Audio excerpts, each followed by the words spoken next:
Worn out in the service of my kin, you don't have to put up with old Granny anymore. Irene Ryan made $500,000 a year playing Granny Clampett. She could have bought mansions. Instead, she died in a tiny house at 107 Esparta Way.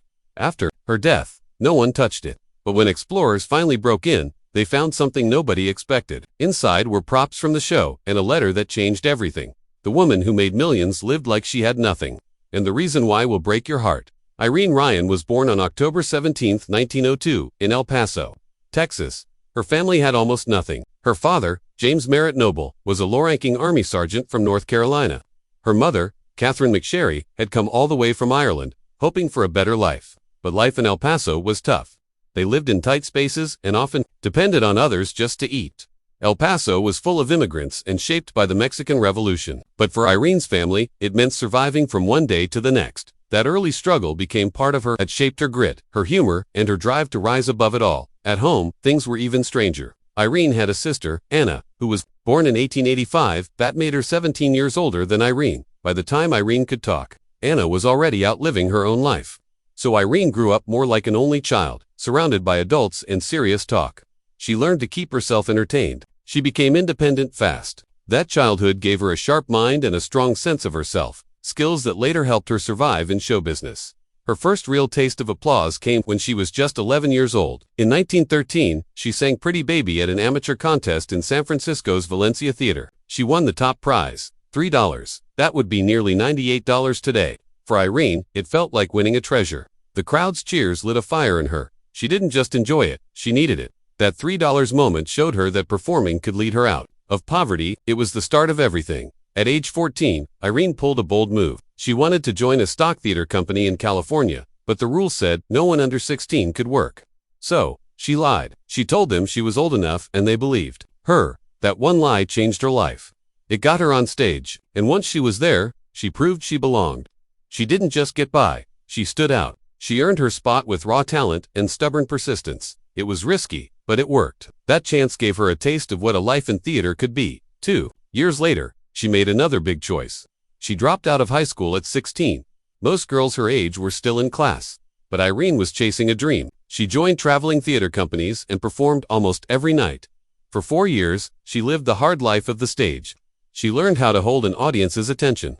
She worked on her timing, her voice, her presence. By the time she hit 20, she wasn't just another actress. She was a pro. That same year in 1922, something else happened that would change everything. She met Tim Ryan. He was also in vaudeville, and they clicked instantly. A few months later, they were married. More than just husband and wife, they became a team. They called themselves Tim and Irene, and their act took off. Vaudeville was the heartbeat of American comedy back then, and together, they made people laugh in theaters all over the country. Their timing, their chemistry, all worked. They weren't just good, they were great. What made them famous was a routine called Dumb Dora. Irene played a clueless, silly wife, and Tim played the annoyed husband. The crowd loved it. Tim's signature line, "Will you stop?" became so popular. They used it as the title of one of their films in 1937. People thought Irene really was that ditzy, but that just proved how skilled she was. Her performance wasn't an accident. It was craft. Together, they took that act from the stage to radio and then to film. During the Great Depression, people needed laughs, and the Ryans delivered. From 1935 to 1937, they filmed 11 comedy shorts with educational pictures. That pace, 11 films in 2 years, was exhausting, but they handled it. Their most well-known shorts included Family Troubles, Hamlet, and Eggs, and Will You Stop? These films played in theaters across the country, giving them a nationwide audience. In 1936, they were even picked to replace Jack Benny on NBC's The Jell-O Summer Show, a major honor at the time. They were everywhere. People couldn't get enough of them. But while things looked perfect from the outside, behind the scenes, it was different. Their marriage had problems. Friends said they argued constantly. Being on the road under pressure, and always working side by side started to wear them down. They were professionals though, so they kept smiling in public. They kept the act going, but the tension kept building, and eventually it became too much. In 1942, after 20 years of marriage, they divorced. It shocked their fans and the industry. They had been one of the most beloved comedy duos in the business. But now they were splitting up. There was no public scandal, no dramatic headlines. Still, the news hit hard. Irene kept the name Ryan even after the divorce. It wasn't just a name anymore, it was her identity. She chose never to remarry. When asked about it later, she said, "The stage is my partner, and the audience is my family." That quote said everything. She wasn't interested in love stories. She had one love: performing. Even after the divorce, Irene and Tim sometimes worked together. It was rare, but it showed they still had mutual respect. For Irene, the split was more than the end of a relationship. It was the start of her solo rise. Vaudeville was dying, but television was just beginning, and Irene Ryan was far from finished. In the summer of 1936, Irene Ryan and her husband Tim were given a shot most vaudeville acts could only dream about. They were asked to fill in for Jack Benny on NBC's Red Network. This wasn't just a summer gig, it was a test. Jack Benny was already a giant in radio, and his fans expected brilliance. The Ryans brought their famous Dumb Dora routines to the airwaves. Irene played the scatterbrained wife. Tim was the straight man. Their chemistry worked. It worked so well that people still talk about those broadcasts from September 20th and 27th, captured forever on old lacquer discs. That summer, the Ryans crossed a line out of the fading world of vaudeville and into the national spotlight of radio. Their names were now known across America. But the road ahead was not smooth. In 1942, Irene and Tim divorced. Most comedy teams would fall apart after that. She didn't. She reinvented herself. And by 1948, she had joined forces with one of the biggest entertainers in the world, Bob Hope. For 2 years, she toured with him and appeared on his radio shows. She wasn't just good, she was so funny that Hope himself started calling her the gal who makes Bob Hope laugh. That wasn't a compliment, it was a crown. Few people could crack up Bob Hope on stage or off, but Irene did it over and over. It made her stand out, and in a world of fast-talking, male-dominated comedy, she carved out her place by sheer talent. But it wasn't just studio work. When World War II broke out, she didn't stay safe in California. She followed Bob Hope to the front lines. In 19 alone, their USO group flew over 30,000 miles.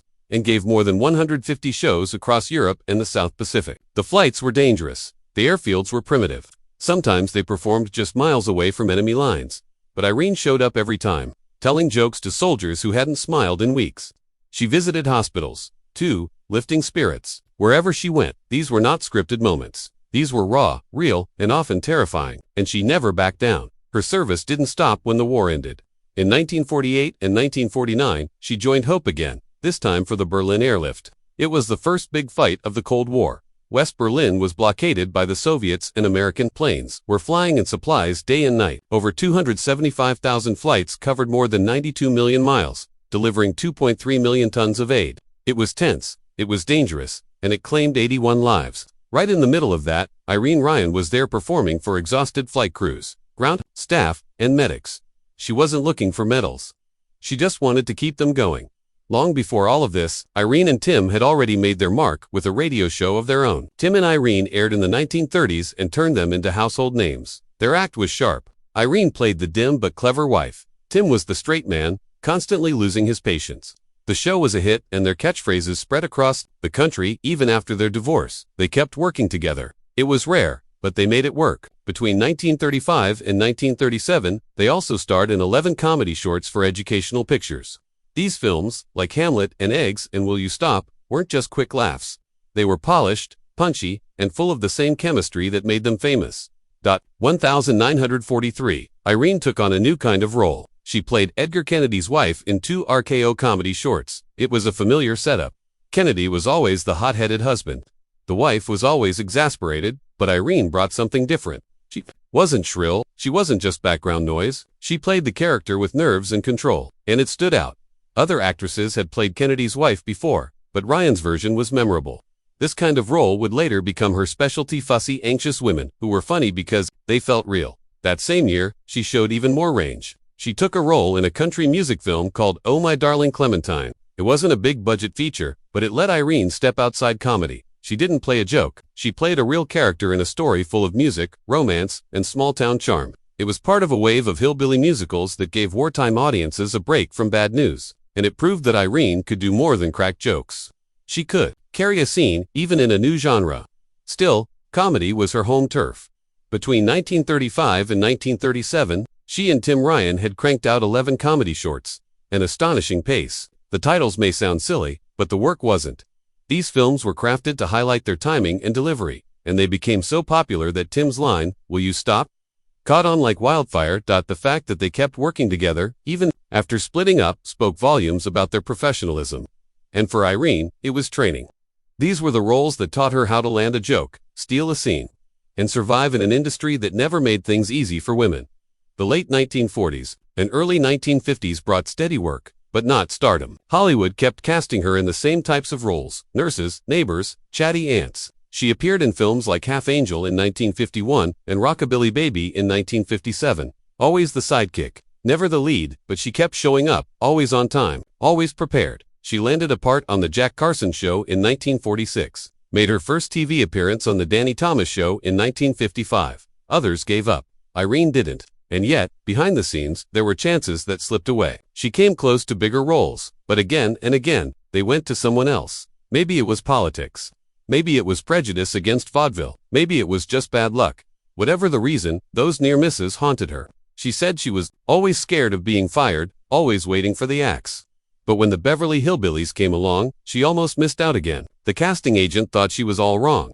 Irene Ryan had done vaudeville, radio, and comedy, but none of it screamed tough hillbilly matriarch. To him, she didn't look the part, didn't sound the part, and definitely didn't feel like Granny Clampett. But Ryan wasn't the type to back down. She'd spent years working for scraps in showbiz. She wasn't about to let one opinion end everything. She went around him. She picked up the phone and called Paul Henning himself. That call changed her life. She didn't beg, she challenged. "I have to go home and put on my gray wig and shawl to convince you." That line caught Henning off guard. It wasn't just sass. It was confidence, precision, and total control. She knew who Granny was, and she made it clear that nobody else could bring her to life. Henning listened. He gave her a real audition. She showed up and didn't wait for questions. As soon as she walked into the room, she turned into Granny. Voice, walk, eyes, anger, laughter. She threatened to take people to the woodshed if they didn't behave. The transformation was instant. Everyone in the room stopped breathing. She wasn't auditioning, she was the role. There was no debate. She had it. She had it. But even then, the production had concerns. Paul Henning was nervous about hiring someone her age. TV shoots were long and brutal. Scenes could run from 7 o'clock in the morning until 5 o'clock in the evening. Most actresses her age would have folded under that kind of pressure. Ryan didn't flinch. She told Henning, flat out, "Cast someone younger and they'll burn out. Cast me and I'll work circles around them." She was right. She did, and it wasn't just words. She backed it up every single day. Here's what most people don't know. Ryan was only a few years older than Buddy Ebsen, who played Jed Clampett on screen. She was his mother-in-law off screen. They were nearly the same age. It was pure acting and makeup magic. She wore heavy wigs, prosthetics, and frumpy dresses. But what really sold it was her body language. She moved like an old woman, she talked like one, she felt like one, and the audience believed it. Behind all the jokes and moonshine bottles, Irene Ryan was pulling off something incredible. Granny Clampett was a loud, stubborn firecracker of a character, but Ryan gave her layers. There was heart, rage, pride, tradition.